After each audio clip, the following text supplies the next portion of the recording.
예, 살아나신 예수님 제목으로 본문의 말씀을 통하여 하나님의 은혜의 말씀을 함께 나누겠습니다.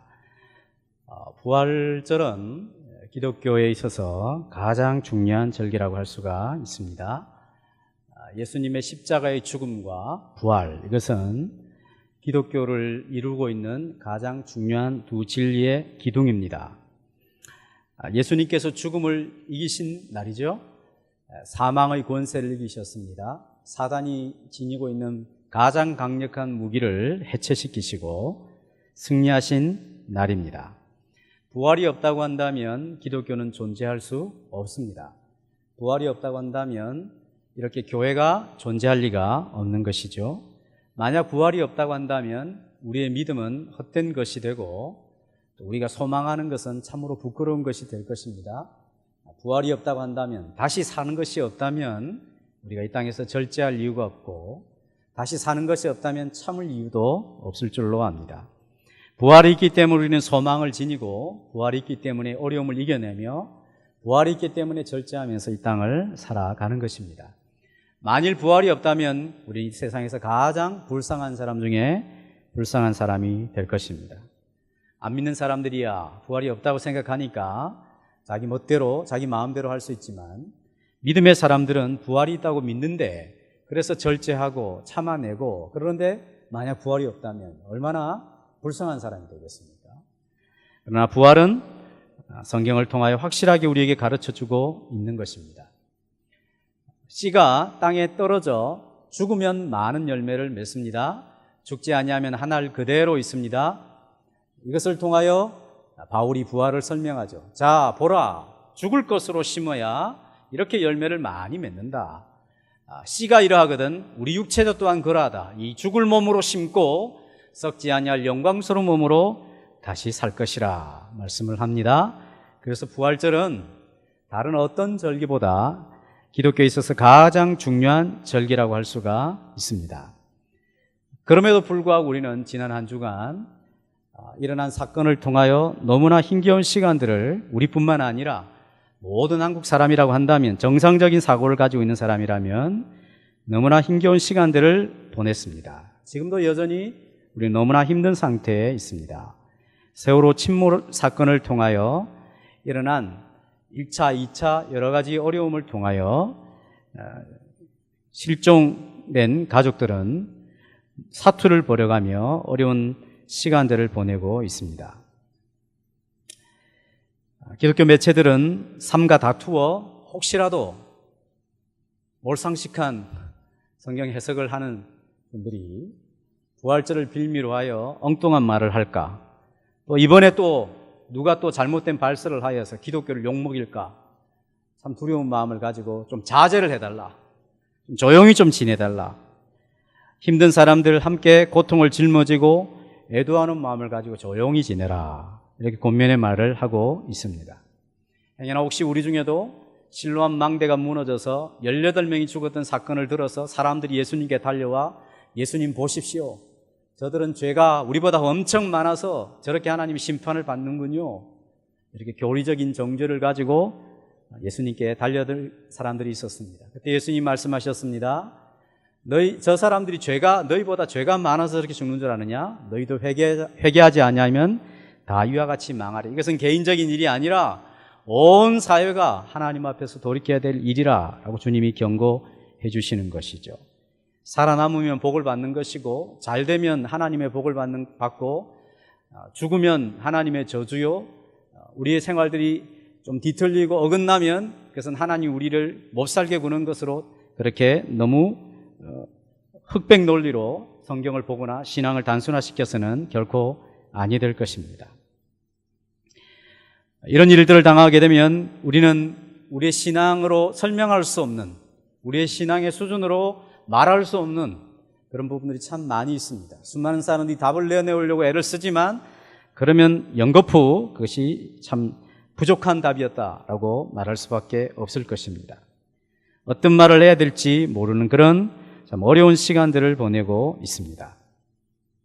내 조카와 같고, 내 자식들과 같고, 내 이웃집에 늘 만나던 그런 친구들과 같은 그런 형편이지요. 안산에 있는 교회, 많게는 한 교회에 7명, 4명, 4명, 2명, 1명, 교계에 널리 알려진 목사님들도 있습니다. 그런 분들 교회에서 당한 일들이요, 우리 이웃들이라고 할 수가 있습니다. 오늘 본문에 여러 3명의 여인들이 등장하지만 특별히 한 여인에 대하여 소개를 해드리고 싶습니다. 이 여인은 참으로 불행했던 여인이었습니다. 어떤 배경을 지녔는지 상세하게 언급되어 있지 않습니다. 그녀의 가족은 어떻게 되고 부모는 어떻게 되었는지, 형제관계는 어떻는지 전혀 언급되어 있지 않습니다. 어떤 공부를 하고 어떤 학교를 이수하고 성장 과정은 어땠는지에 대한 언급도 전혀 없습니다. 그녀가 키가 얼마나 됐는지, 외모는 얼마나 출중한지, 보통인지 그런 얘기도 전혀 없습니다. 이 사람에게 단지 붙어있는 한 가지 표현은 7 귀신이 들렸었던 여인으로만 소개되고 있습니다. 16장 9절에 보면 전에 7 귀신을 쫓아내어 주신 막달라 마리아라고 되어 있습니다. 이 여인은 막달라 사람입니다. 막달라 지역에서 마리아라고 하는 이름을 가지고 있는 여인이었죠. 7 귀신이 들렸던 여인이었습니다. 귀신 하나가 달려들어서 영혼을 장악해도 정상적인 삶을 살 수 없는데 7 귀신이나 달려들었으니 어찌 정상적인 삶을 살았겠습니까? 우리는 틀림없이 이 여인을 추측해 볼 수가 있습니다. 귀신에게 완전히 사로잡혀서 정신 나가고 눈동자 흐리고 온몸은 더러워진 그런 상태였을 것으로 충분히 짐작해 볼 수 있습니다. 죽고 싶어도 죽을 수 없고 자기의 생각과는 다르게 삶이 점점 꼬여가고 가까이 했던 사람들은 다 자기를 멀리하고 가족들마저도 그녀를 외면했을지 모르겠습니다. 죽는 것밖에 달리 자신의 인생을 해석할 수 없는 그런 처지였을지 모르겠습니다. 그런데 이 여인에게서도 죽으라는 법은 없었는가 봅니다. 그녀에게 영적인 봄이 찾아왔습니다. 그것은 다름 아닌 예수님께서 그녀에게 오셔서 어떤 방법으로 쫓아내셨는지 모르지만 이 7 귀신을 다 쫓아내셨습니다. 새 사람이 되었습니다. 새로운 삶이 주어졌습니다. 정상적인 관계가 되었습니다. 깔끔해졌습니다. 떠났던 친지들과 친구들이 자신에게 돌아옵니다. 사회생활에 복귀가 있었고 회복이 있었습니다. 이 여인은 예수님의 특별한 사랑을 받았습니다. 그녀 또한 그렇게 알고 있었고 그 은혜를 경험하게 되었습니다. 예수님을 통하여 새로운 삶을 얻게 된 것이죠. 자신의 삶 속에 언제 이런 날이 과연 있을 수 있을까 상상도 못했던 일이 이 예수님을 만나는 사건을 통하여 인생의 봄날을 맞이하게 되었던 것입니다. 그래서 예수님의 제자가 되어 예수님을 통하여 도움을 얻었던, 은혜를 입었던 다른 여인들과 함께 자기가 가지고 있는 재산들을 털어서 예수님의 제자들과 예수님이라고 하는 그 공동체를 힘껏 섬기며 예수님의 제자로서의 삶을 살았습니다. 그런데 상상하지도 못한 슬픔을 맞이하게 되었습니다.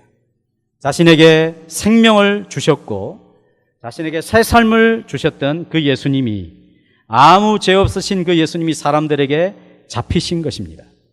당시의 종교 지도자들이 자기의 자리를 지키기 위하여 예수님이 사람들로부터 명성이 높아지자 자신의 자리를 지키기 위하여 음모를 꾸미기 시작했습니다. 자신이 믿고 있는 인간적인 가치와 기준에 따라서 하나님의 진리를 따르는 예수님을 외면하기 시작했습니다. 집도한 행동을 서슴지 않았습니다. 온갖 모의를 꾸며 예수님을 잡아 죽이려고 했습니다. 그리고 마침내 백성들을 선동하여 예수님을 죽음으로 몰고 갔던 것입니다. 막달라 마리아는 이런 슬픔이 그녀에게 올지 전혀 몰랐습니다. 자신의 인생 전부를 들여 예수님 앞에 헌신해도 너무나 귀하신 그 주님이 자기 눈앞에 포박되고 자기 눈앞에서 죽어가는 것입니다. 어느 사람에게나 자랑하고 싶었던 그 예수님이 사람들의 손에 의하여 죽음을 당하게 되는 슬픈 현장을 경험하게 되었습니다. 예수님이 고난을 당하시기 시작합니다. 예수님의 고난을 당하심은 자신이 당한 것 같은 아픔을 느꼈습니다. 예수님이 침뱉음을 당하며 조롱을 당하게 될 때 그것은 내가 받아야 된다는 생각을 하게 되었습니다. 예수님이 채찍을 맞으시며 살점이 떨어져 나갈 때 예수님의 어머니 마리아와 함께 이것은 내 살점이 떨어져 나가는 것 같은 그런 아픔을 느끼게 되었습니다. 예수님의 양손과 양발에 못이 박힐 때마다 그녀의 가슴 깊숙이 뚫고 들어오는 아픔이 느껴짐을 알았습니다. 십자가에 달려 당한 고통과 신음, 그것은 자신의 영혼의 신음이 되었습니다.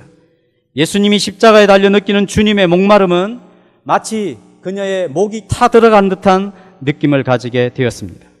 마침내 십자가에서 예수님이 하늘을 향하여 아버지여 내 영혼을 아버지 손에 부탁하나이다 운명하셨을 때 그녀 가슴에 몰려오는 슬픔은 주체할 수가 없었습니다. 그녀는 이런 느낌을 가졌을지 모르겠습니다. 무죄한 주님을 죽음으로 몰아가는 종교 지도자들이 너무너무 원망스러웠을지 모르겠습니다. 자신들의 필요를 주님으로도 공급받았을 때는 군중들이 예수님을 왕처럼 떠받들더니 자기들이 원하는 것을 주지 않자 선동되어 예수님을 십자가에 못 박으셔서 외치는 그런 군중들에 대한 분노가 그녀의 마음에 솟구쳤을지 모르겠습니다. 누가 의인인지 누가 죄인인지도 구별 못하며 그저 주어진 명령에 복종하는 로마 군병들에 대하여 그녀는 심히 답답함을 느꼈을 것입니다. 자신의 자리를 보존하기 위해 군중들의 외침에 굴복하여 강도 바라바는 풀어주고 의로우시며 하나님이신 예수님을 십자가 사형을 선언한 불의한 빌라도를 향해 얼마나 화가 났겠습니까? 이 모든 불의하고 비뚤어진 사람과 사회를 온몸으로 그녀가 느낄 때 속에는 메스꺼움이 가득 차기 시작했습니다. 구토가 날 것 같았습니다. 도대체 의로우신 하나님은 무엇을 하시는가? 과연 하나님은 이런 현장에서 살아 계시는가? 왜 하나님은 우리의 기도에 침묵하고 계시는가? 이것이 그녀의 답답한 질문이었을 것입니다. 막달라 마리아는 이런 견딜 수 없는 슬픔과 마음에 있는 정서가 다 일그러지고 다시는 회복될 수 없는 것 같은 마음의 깊은 상처를 받게 되었습니다. 자기가 그렇게 깊은 상처를 받아도 주님이 죽으시지 않는다면 괜찮을 수 있을 것 같았습니다. 그 주님이 자신의 소망이요, 자신의 전부요, 자신의 생명을 들어도 아깝지 않는 그 주님이 자신의 눈앞에서 그것도 비참하게 십자가에서 죽음을 당하고 말았습니다. 이런 마리아와 같은 슬픔과 고통을 지닌 사람들이 있습니다. 세월호 진도 앞 바다 침몰 사건을 경험하는 실종자들의 가족들과 그 광경을 바라보고 있는 모든 대한민국의 사람들이 이런 슬픔을 우리는 지니고 있습니다. 눈은 뜨고 있어도, 눈을 감고 있어도 흐르는 슬픔을 주체할 수 없는 아픔을 지니고 있습니다.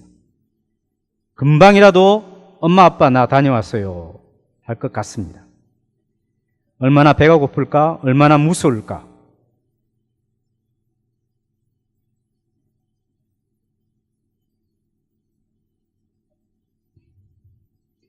얼마나 고통스러울까?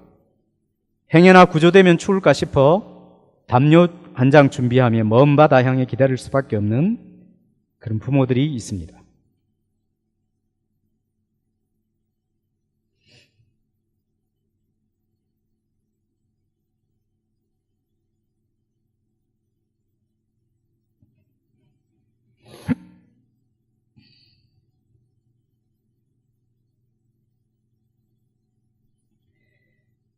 깊은 바다 선실에 갇혀 있는 이를 생각하면 음식을 삼킬 수가 없습니다.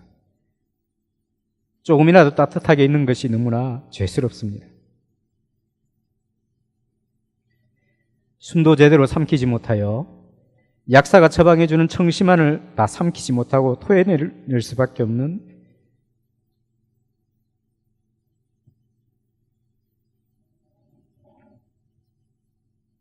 그런 의미가 있습니다.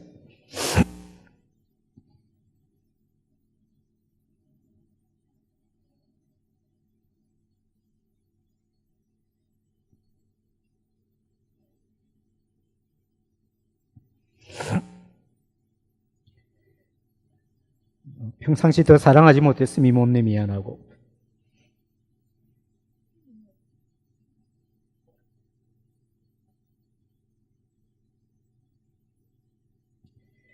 함께했던 지난 추억에 하염없이 꺼이꺼이 소리내어 울 수밖에 없는 그런 사람들이 있습니다.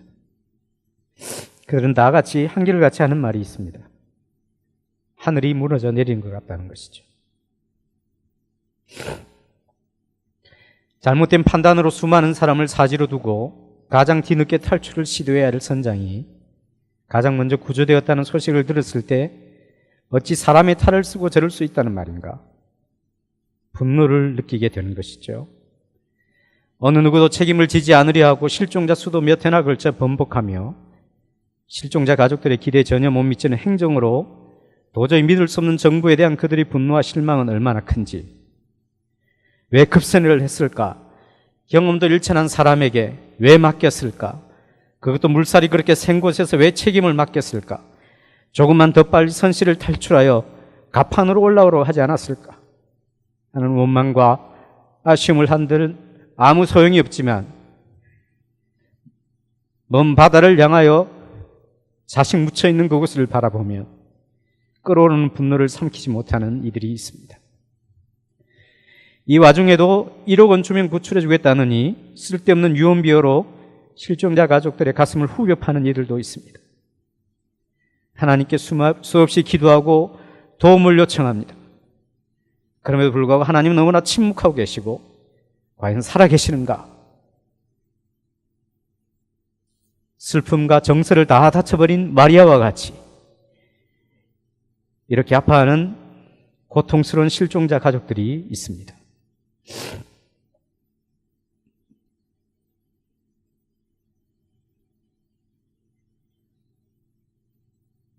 안식 후 첫날이 되어 빛이 밝아오는 새벽에 미리 준비했던 향품을 가지고 예수님의 시신에 향이라도 바를 수 있다면 좋겠다라고 하는 순전한 마음을 지니고 있었습니다. 날은 밝아오지만 그녀의 마음은 슬픔이 가득 차서 여전히 그녀의 마음은 어둠이었습니다. 해가 중천에 떠도 마음이 어두운 사람들이 있습니다. 마리아를 포함한 여인들이 예수님의 무덤으로 가서 그의 시신에 향을 바르고 싶었습니다. 여인들이 한 가지 염려가 있었습니다. 누가 우리를 위하여 무덤 문에서 돌을 굴려 주겠는가? 도착해보니 염려할 부분이 아니었습니다. 이미 무덤 문이 열려 있었습니다. 그 돌은 참으로 커서 여인들이 움직이기에 불가능한 것이었으나 마태복음에 보니까 큰 지진이 일어나서 하늘에서 주의 천사가 내려와 돌문을 옮겨 놓았다라고 보충 설명해주고 있습니다. 이 여인들은, 특별히 마리아는 엄청난 슬픔과 깨어진 정서 때문에, 그리고 예수님이 평소에 말씀하셨던 다시 살게 되리라는 말씀을 전혀 알지 못했기 때문에 단순히 시신에 향을 바르고 싶었을 뿐이었습니다. 그런데 가보니 놀라운 일이 있었습니다. 열린 무덤 사이에 보니 예수님의 시신은 아니 계시고 한 청년이 예수님의 시신 오른편에 앉아 있는 것입니다. 이 한 청년을 보고 너무나 깜짝 놀랐습니다. 왜냐하면 이 청년은 그냥 단순한 청년이 아니라 그 모습과 그 풍기는 것이 신적인 천상적인 존재로 생각되었기 때문입니다. 마태복음은 그를 가리켜서 주의 사자, 천사라 말을 하고 있습니다. 무덤문이 열려 있었던 것은 여인들이 이 무덤을 볼 수 있도록 하기 위한 조처였던 것 같습니다. 이때 여인들을 향하여 청년이 말합니다. 놀라지 마라. 너희가 십자가에 못 박히신 나사렛 예수님을 찾고 있구나. 그분은 살아나셨고 여기에 계시지 않는다. 보아라. 그분을 눕혔던 곳이다. 부활하신 분은 바로 십자가에 못 박히신 분이라 설명을 해주는 것이죠. 그 말은 부활하신 분하고 십자가에 못 박히신 분이 다른 분이 아니라 십자가에 못 박혔던 바로 그분이 다시 살아나신 분이시다. 동일한 역사적인 인물임을 말씀해 주는 것이죠. 이곳을 보아라. 그를 쌌던 세마포와 그 머리를 쌌던 수건은 마치 몸이 싹 빠져난 것 같은 그런 형태로 있는 것입니다. 이렇게 천을 이렇게 풀어서 된 것이 아니라 그냥 쑥 빠져나간 것이 된 것이죠. 여기가 그가 누우셨던 곳이다. 여인들이 보니까 정말 쑥 빠져나갔던 것으로 보였던 것입니다. 진짜 예수님이 부활하셨는가? 이런 생각이 들었습니다. 예수님은 영의 부활이 아니라 육체와 함께 부활하셨음을 천사가 분명하게 증거해주고 있는 것이죠. 예수님의 무덤은 빈 무덤이었습니다. 복음서에서 늘 강조하고 있는 예수님의 부활은 예수님이 부활할 때의 그 현장 생중계하듯이 되어 있지 않습니다.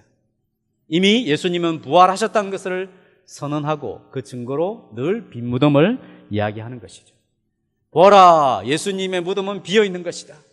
예수님의 제자들이 훔쳐간 것이나 예수님이 십자가에서 기절해가지고 무덤에서 일어나가지고 그 무거운 물을 그 모든 그 연약한 몸을 가지고 문을 헤치고 도망갔는데 그것을 예수님이 부활했다고 제자들이 이야기하는 것이다. 그 이야기가 아닙니다. 예수님은 부활하신 것입니다. 또 머리를 썼던 수건은 세마포와 함께 놓이지 않고 딴 곳에 썼던 대로 그대로 놓이더라. 이것이 예수님이 부활하신 분명한 증거였습니다. 그리고 여인들을 향하여 이 청년이 다시 주의 사자가 말하는 것이죠. 주의 제자들과 베드로에게 이 사실을 전해라. 그리고 내가 그들에게 생전에 너희보다 먼저 갈릴리로 가서 너희를 기다릴 테이니 너희가 그리로 오너라. 이 말을 전해라. 내가 갈릴리로 먼저 가겠다 했다. 그러니까 제자들에게 이야기해서 그리 오라고 이야기하라 말씀을 했습니다. 갈릴리는 이스라엘의 북쪽입니다. 이스라엘의 수도는 예루살렘 중부 쪽입니다. 모든 행정과 정치와 종교와 문화의 중심지가 예루살렘에 집결되어 있었습니다. 반면에 갈릴리는 총구석입니다. 거기서 무슨 선한 것이 날 수 있겠느냐라고 평가받는 그런 아주 사람들에게 있어서 멸시받던 지역이었습니다. 그 갈릴리에서 예수님은 제자들을 처음 부르셨습니다. 어부들을 불러 내가 너희로 사람을 낚는 어부가 되게 하리라. 그들에게 소명을 주고 새 사람이 되고 새로운 삶으로 그들을 부르셨던 장소가 갈릴리입니다. 예루살렘은 이 모든 것의 중심지임에도 불구하고 예수님을 배역하며 예수님의 말씀을 거역하고 마침내는 인자를 잡아 십자가에 못 박아 죽이는 엄청난 하나님 앞에서 저주받을 만한 짓을 한 곳이 예루살렘입니다. 그래서 예수님은 갈릴리를 선택하셨는지 모르겠습니다. 신학자들이 그렇게 해석하고 있습니다. 그러나 목회적으로는 예수님이 왜 하필 예루살렘에서 다시 시작할 수도 있는데 갈릴리에서 제자를 불렀을까? 그리고 특별히 마가복음에서는 이 청년이 주의 사자가 막달라 마리아에게 말하기를 주의 제자들과 누구에게? 베드로에게 말해라. 다른 데는 그렇게 되어 있지 않습니다. 베드로에게 말해라. 왜 특별히 베드로만 언급할까요? 그가 너무나 탁월한 사람이었기 때문이었을까요? 아니죠. 그가 너무나 탁월하게 죄를 지었기 때문입니다. 예수님에 대하여 지나치게 확신을 갖고 지나치게 자기 확신을 가지고 자기 실력보다 더 많은 이야기를 해서 주님 앞에 큰 죄를 범하였던 잘못이 베드로에게 있는 것이죠. 베드로를 특별히 언급하는 것입니다. 갈릴리로 오라는 것입니다. 그 갈릴리는 처음 제자들을 불렀던 것입니다. 다시 시작하자는 것입니다. 처음부터 다시 시작하자는 말이 아니라 이제는 너희가 충분히 나한테 배웠고 이제 내가 부활할 것에 대하여 누누이 이야기했지만 너희들이 알아듣지 못했는데 이제 부활한 몸을 가지고 이 영적 세계에 대하여 다시 이제 새로운 차원으로 너희들을 불러 내 일꾼으로 쓰겠다는 것입니다. 특별히 베드로, 네가 아무리 큰 잘못을 하고 네 잘못으로 말미암아 자신을 자책하고 자살하고 싶은 유다와 같은 그런 충동을 느낀다 할지라도 내가 너를 다시 불러 너를 회복시키고 너를 사죄하며 너를 용서하여 새 사람 되게 하여 너를 크게 들었으리라. 다시 시작하자. 그런 부활하신 주님의 간곡한 회복의 요청이었던 것입니다. 처음에 여인들은 이 사실이 너무나 놀랍고 두려워서 그냥 다 도망가서 아무 말도 하지 못했다라고 되어 있습니다. 그 다음 구절과 또 다른 마태복음이나 누가복음이나 요한복음의 증언에 의하면 막달라 마리아가 주님을 처음 만나죠. 오늘 본문에서 9절에서도 한번 읽어볼까요? 9절 시작. 예수께서 안식 후 첫날 이른 아침에 살아나신 후 전에 7 귀신을 쫓아내어 주신 막달라 마리아에게 먼저 제일 먼저 예수님이 자신의 부활을 목격할 수 있도록 혜택을 준 이가 막달라 마리아였습니다. 7 귀신 들렸던 여인이었습니다. 주님을 통하여 새 삶을 살았으나 지금 가장 큰 슬픔에 빠져 있는 여인에게 예수님이 자신을 나타내어 주셨습니다. 여인에게 나타내었지만 여인은 그 당시에 법적인 증인이 될 수가 없었습니다. 그럼에도 불구하고 예수님이 여인에게 자신을 나타내시죠. 맨 처음 기독교 복음의 핵심인 십자가와 부활을 처음 증거한 사람은 막달라 마리아였습니다. 그래서 마리아가 10절에 보니까 가서 예수와 함께 하던 사람들이 지금 슬퍼하고 울고 있는 중에 있는 것이죠. 자기와 같은 처지에, 이전의 처지에 있었던 것입니다. 슬픔 중에, 정서가 깨어진 중에, 자기들이 예수님을 버리고 도망가며 예수님을 부인했던, 왜 그때 좀 인정을 하지 못했을까? 왜 주의 백성답게 뜻하게 살지 못했을까? 왜 빛으로 드러내지 못했을까? 그렇게 자기를 자책하며 고통스러워하는 그 사람들 중에 가서 말씀하는 것입니다. 예수님이 과연 살아나셨고 부활하셨다. 내가 그것을 보았고 주님이 나에게 그것을 보여주셨다 라고 말하는 것입니다.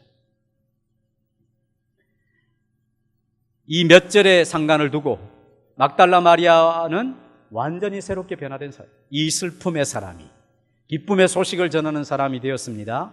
원망과 어떤 공권력에 대한 원망, 종교 지도자들에 대한 원망, 군병들에 대한 분노, 빌라도에 대한 화, 이런 모든 깨어진 그 정서들이 부활하신 예수 그리스도를 통하여 완전히 새로운 사람이 되고, 원망이 감사가 되며 분노가 하나님을 찬양하는 도구가 되었던 것입니다. 자기와 동일한 상태에 있는 사람들에게 이 복음의 메시지를 전하는 것이죠. 예수께서 부활하셨다. 이것만이, 이 사실을 알고 깨닫는 것만이 나를 나되게 하며 나를 변화시켜주고 나를 치료하고 나를 새롭게 해주었다.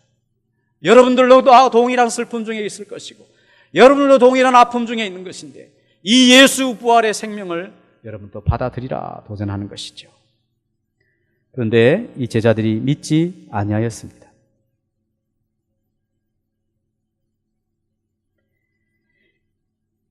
시체에 향을 바르는 죽은 신앙을 지닌 사람이 부활을 경험하게 되었을 때 슬픔에 묶여져 있는 인생들을 자유케 하는 것을 보게 되는 것이죠. 자신도 분노와 원망과 시리와 우울증 비슷한 처지에 있었는데 이 비슷한 처지에 있는 이들에게 생명의 주님을 증거할 수 있게 되었던 것입니다. 그럼에도 불구하고 제자들이 그 말씀을 믿지 않았습니다. 그러자 예수님이 또다시 그들 중에 2 사람에게 나타나시죠. 12절에 아마 이것은 누가복음에 엠마오로 내려가는 2 제자였을 것입니다. 그 사람이 걸어서 시골로 갈 때 예수님이 다른 모양으로 그들에게 나타나셨어요. 예수님의 부활의 모습은 굉장히 좀 자꾸 변하는 것 같습니다. 2 사람이 가서 나타나서 예수님의 부활을 체험하게 되었을 때 이 2 사람이 가서 남은 제자들에게 알렸는데 13절 끝에 뭐라고 되어 있습니까? 역시 믿지 아니하니라. 계속 믿지 않는 거예요. 그래서 예수님이 14절에 이제 11 제자가 음식 먹을 때 나타나셔서 야단치십니다. 믿음이 없는 것과 마음이 돌덩어리 같이 된 것을 꾸짖으시며 이는 자기가 살아난 것을 본 자들의 말을 믿지 아니함일러라. 굉장히 중요하죠. 왜 부활을 목격하고 부활을 경험한 자의 말을 믿지 아니하느냐. 부활을 경험한 자들이 성경으로 기록하였고 이 기록된 성경을 통하여 믿음을 지니고 있고 그래서 부활을 체험한 사람들의 말을 믿지 아니하느냐 생각하시죠. 야, 나보고 믿어라 이렇게 말씀하시지 않습니다. 물론 어떤 사람에게는 보여주시기도 하시고 그렇습니다. 결국 무엇입니까? 부활을 경험한 사람들이 막달라 마리아 같은 사람이 지위 고하를 막론하고 그것을 경험한 사람이 강한 사람이고 그것을 경험한 사람이 영원한 생명을 지닌 것이죠. 그것을 경험한 사람, 예수 부활을 경험한 사람이 영생을 소유하게 되는 것입니다. 영생, 영원한 생명. 끊어질 수 없는 생명. 우리가 노래하는 아버지 사랑, 세상의 어떤 권세로도 끊을 수 없는 사랑. 위협이나 칼이랴, 적신이나 위험이나 칼이랴, 어떤 것으로도 끊을 수 없는 주 예수 그리스도 안에 주어진 영원한 생명, 부활을 경험하고 믿는 사람들이죠.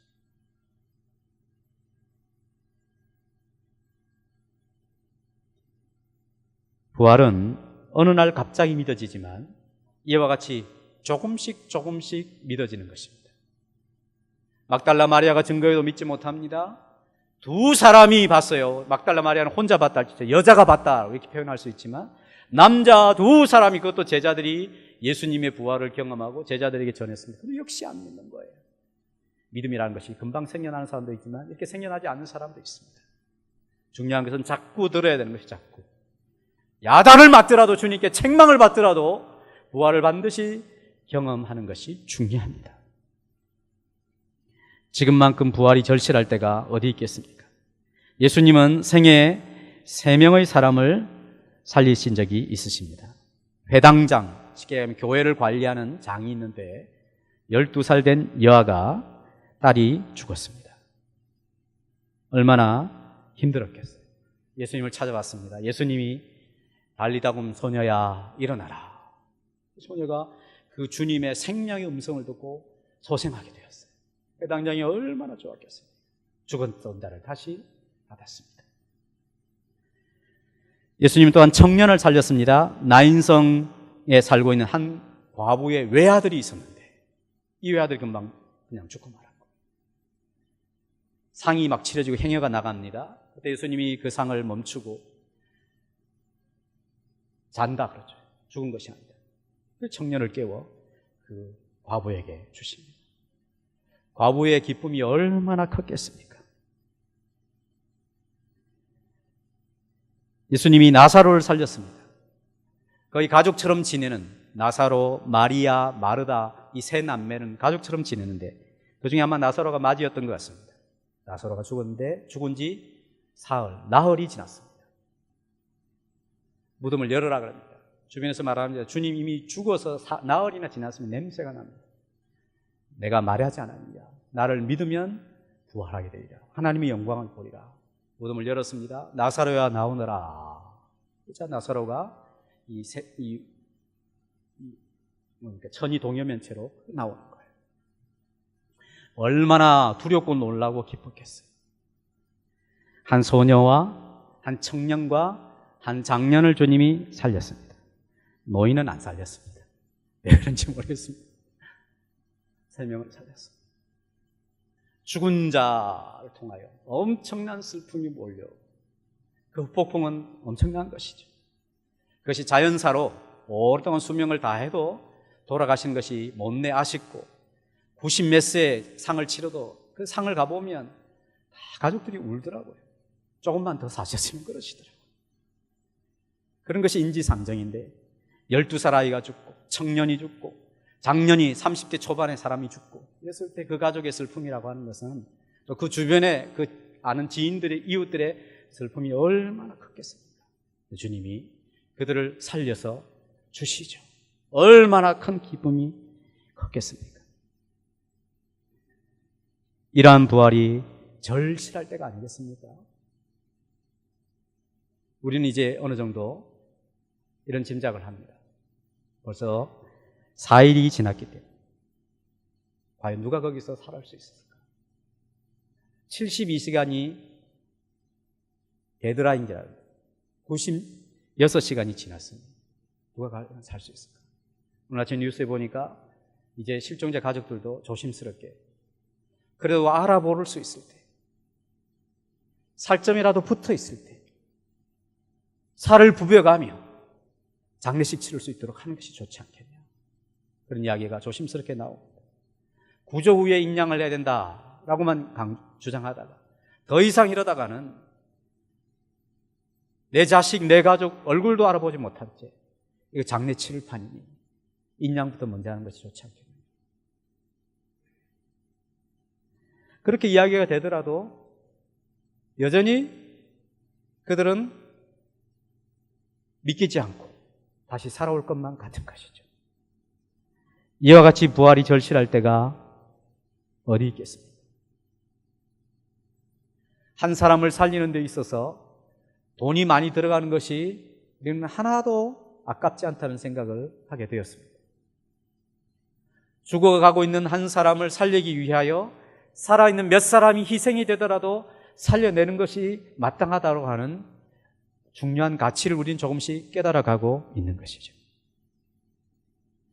9.11 사태 미국에서 발생하게 되었을 때에 엄청난 충격이 미국 사람들의 정신을 강타했습니다.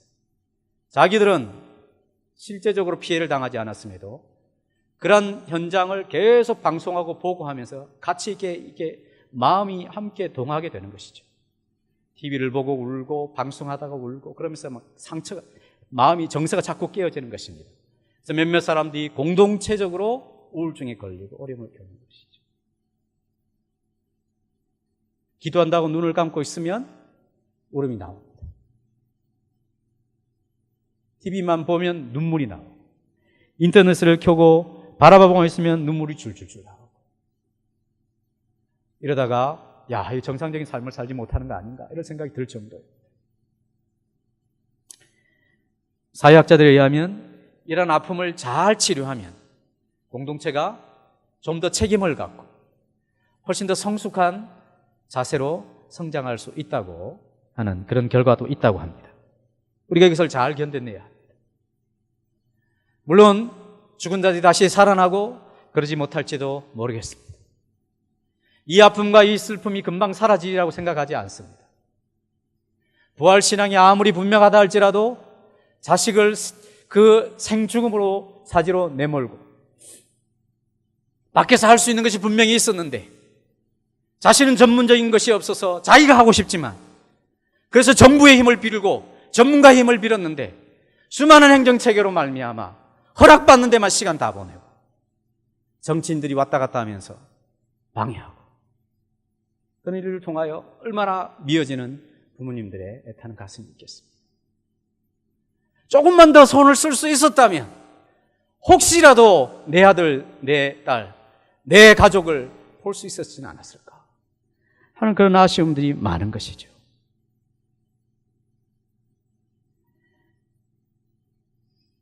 운명을 달리한 이들은 이미 말은 할 수 없겠지만 죽음 가운데 있는 이들이 돌아오기를 기다리는 사람들에게서는 부활이 얼마나 절실한지 모르겠습니다. 그럼에도 우리는 여전히 하나님 앞에 기도하며 혹시 하나님께서 다는 아니라 할지라도 그 중에 한 사람이라도 몇몇 사람이라도 가족과 재회할 수 있으면 얼마나 좋겠는가. 그렇다면 가족을 잃었던 그런 가족이라 할지라도 내 자식, 내 가족은 살지 못했다 할지라도 생존자가 있다라고 하는 몇몇 사람이라도 있다고 하는 그런 소식이 그것이 내 가족이었고 내 자식이었으면 더욱 좋았겠지만 그렇지 않을지라도 얼마나 그들에게 큰 위로가 되겠습니까? 그러나 여전히 시간은 째깍째깍하고 무심하게 시간은 흘러가고 있습니다. 우리는 이제 현실을 받아들여야 될 어려운 입장에 서 있습니다. 하루속히 가족을 잃은, 자식을 잃은 그 아픔이 너무 깊게, 너무 오래 지속되지 아니하고 주변 사람들의 격려와 사랑의 수고들을 통하여 직접 부활하신 주님을 경험하면 좋지만 간접적으로라도 그 주님의 생명의 기분을 조금이라도 느꼈어요. 너무 길지 않게, 너무 깊게 오래가지 않도록 기도하며 이웃을 위하여 함께 아파하는 그런 마음을 가지는 것이 부활을 경험한 사람들로서 마땅히 가져야 할 태도라고 생각을 합니다.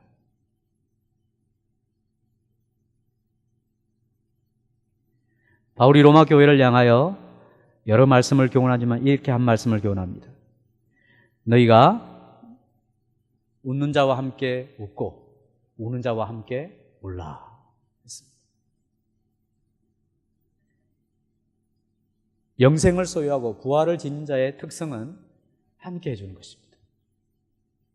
남이 잘 될 때 같이 기뻐해주고, 남이 힘들 때 같이 힘들어해주고, 남이 아파하고 울면 같이 아파하고 울어주는 사람이 되는 것, 그게 정상적인 인간. 그것이 바로 예수 부활을 경험한 사람들에게서 나타나야 될 삶의 모습이라고 할 수가 있습니다. 어떤 의미에서 세월호에 가족을 잃은, 또 실종되었던 가족을 기다리고 있는 모든 이들의 아픔과 슬픔과 그 정서적인 고통들은 막달라 마리아와 같은 고통이라고 할 수가 있습니다.